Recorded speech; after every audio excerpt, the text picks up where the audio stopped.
Emmausnya. Dia baru main Emmausan 1 tahun ya, lalu ganti. Sedangkan Anda yang menikah main Emmausan seumur hidup sampai mati, nggak boleh ganti.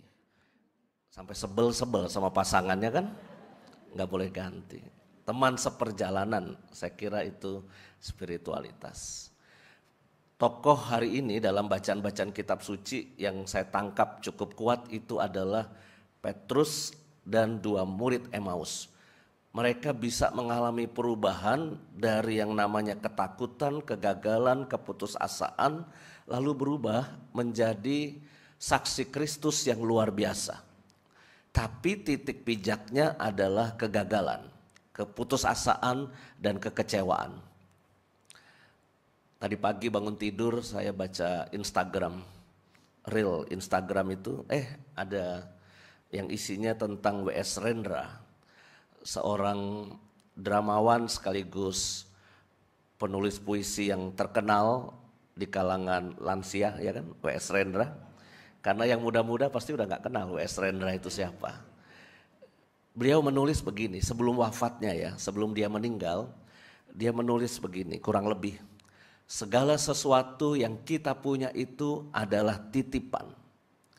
Rumah titipan, duit itu titipan, mobil yang kita punya itu titipan, jabatan yang kita punya pun titipan dari Tuhan. Pernahkah kita bertanya, kenapa kita yang dititipkan oleh Tuhan, kenapa itu semua dititipkan kepada kita oleh Tuhan? Lalu yang menarik bagian puisi itu adalah begini. Mengapa kalau kita yakin bahwa yang kita terima ini adalah titipan, kesehatan, harta benda, nama baik, itu semua sementara dan titipan. Mengapa ketika semua itu diambil dari kita, tidak lagi sehat, tidak lagi punya nama baik, tidak lagi punya jabatan, tidak lagi bisa lari sana sini, mungkin kita mengalami sakit, kita memberi nama itu semua bencana. Ya, bencana, tragedi, lalu juga musibah. Ya.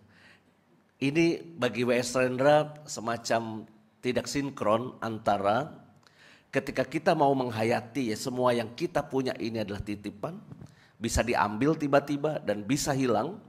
Lalu kita menganggap ketika itu semua hilang lalu dianggap bencana. Ibu-ibu yang dulu cantik pada umur 20 tahun. Lihat kalau sudah lansia. Ya. Ya. Cantiknya lansia berbeda dengan cantiknya yang berumur 20 tahun, 30 tahun, 40 tahun. Ya. Lelaki ketika pada zaman dia hebat, perkasa, kuat. Ya. Kita punya jabatan, you punya gaji, you punya kekuatan buat pergi ke sana kemari, mengangkat ini dan itu. Tapi suatu ketika loyo tak berdaya, ya. Lalu kita seperti harga diri kita hilang, ya. Saudara-saudari, kalau kita upgrade dari sesuatu yang jelek, sesuatu yang kurang, sesuatu yang gak bagus, lalu kita menikmati sesuatu yang bagus, itu gampang dalam hidup ini, gampang. Tapi kalau kita downgrade dari yang biasanya hidup enak, yang dari yang biasanya punya kekuatan, punya kekuasaan, lalu harus downgrade, ibaratnya turun mengalami sesuatu yang lebih buruk, yang lebih tidak enak, lalu itu susah. Misalnya teman saya, sebut saja inisialnya Nofrin ya. Nah, setelah 2 tahun tinggal di Samadhi yang begitu luas, temannya banyak, makanan berlimpah, bisa nyanyi sama siapapun, tampil di YouTube, pemujanya banyak. Tiba-tiba dapat SK 1 April harus pindah ke sebuah rumah yang ya sama setengahnya pastoran kita Romo Haji, nanti dia pindah. Ya. Kecil rumahnya, harus sebagai anak kos. Ya. Lalu mungkin dalam hati kecilnya, aduh gimana, biasanya tinggal di tempat yang luas. Beda sama teman saya yang lain, inisialnya Wilfried. Ya. biasa tinggal di tempat kos di daerah Selipi, ya. Makan itu udah nggak pakai piring karena masak langsung dimakan, dipakai pancinya dimakan sama dia. Itu sudah nggak pakai piring lagi dia makan. Tiba-tiba pindah ke Samadi. Wah, tempatnya luas seperti ini, temannya banyak. Maka lalu orang gampang ketika upgrade hidupnya. Ya. Tapi ketika downgrade, biasa makan anak-anak Anda nih biasa. Ya. Kalau dibiasain makannya di restoran, wah, udah makan di restoran Jepang, restoran steak, restoran apalagi Korea yang mereka suka, tiba-tiba harus turun makan di warung. Ya. Itu pasti ngambek dan ini apa sih mah? Ini apa sih? Apa sih? Beda sama Anda kan, dari wajahnya nih makan di warung terus. Ya. Ya, makan di rumah. Tapi ketika diajak ke tempat yang lebih enak ya senang juga gitu. Tapi bahayanya ketika kita mengalami yang harus downgrade itu, kita menjadi unhappy, menjadi tidak bahagia ya dalam hidup ini. Ya. Maka saya kira pengalaman para murid ya, dari yang tadinya merasa ini dia nabiku, guruku, yang calon pemimpin ya, dengan elektabilitas paling tinggi, baru dicanangkan sebagai capres. Wah. Lalu merasa percaya diri, tapi ternyata calonnya keok. Lalu ya kecewa, takut. Ya. Tetapi pengalaman yang mengubah mereka untuk bangkit lagi, berani lagi, itu adalah pengalaman akan Tuhan. Pengalaman akan Tuhan. Betul apa yang dikatakan Romo Nofrin, syaratnya adalah mengundang Tuhan untuk tinggal.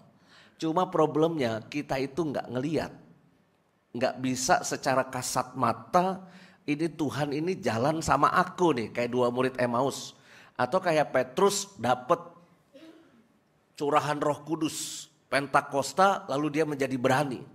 Persoalannya kita nggak gitu. Ya, Pentakosta dulu saya pernah pas malam Pentakosta, saya pas di Korea Selatan waktu itu. Belum bertugas, pulang dari sekolah dari Filipina, belum bertugas ke paroki Lubang Buaya, saya Pentakostanya di Filipina, di Korea Selatan. Wah. Saya ada di sebuah puncak gunung, ada sebuah kapel besar, malam itu ada malam pencurahan roh. Malam pencurahan Roh Kudus, ada Romo di Korea Selatan yang terkenal, yang sangat karismatik pokoknya. Umatnya banyak, lalu kita ada acara malam Pentakosta. Saya ditanya oleh panitia, Romo, Father, you mau jadi umat peserta atau mau jadi ikut yang mendoakan untuk pencurahan roh? Nah biasanya kalau saya di Jakarta, karena sebagai imam, lalu saya seringnya bertugas sebagai yang mencurahkan roh, gitu. Tumpang tangan. Tapi ini saya pikir mumpung gua di Korea nggak ada yang kenal, gue pengen jadi umat, pengen ngerasain bagaimana dicurahi roh. Wah, saya udah siap-siap tuh. Romonya makin dekat itu, Father, itu makin dekat. Waduh, makin deg-degan, makin deg-degan. Sebelah saya jatuh. Terus saya mikir, gue jatuh apa enggak ya? Gue jatuh apa enggak? Pura-pura jatuh.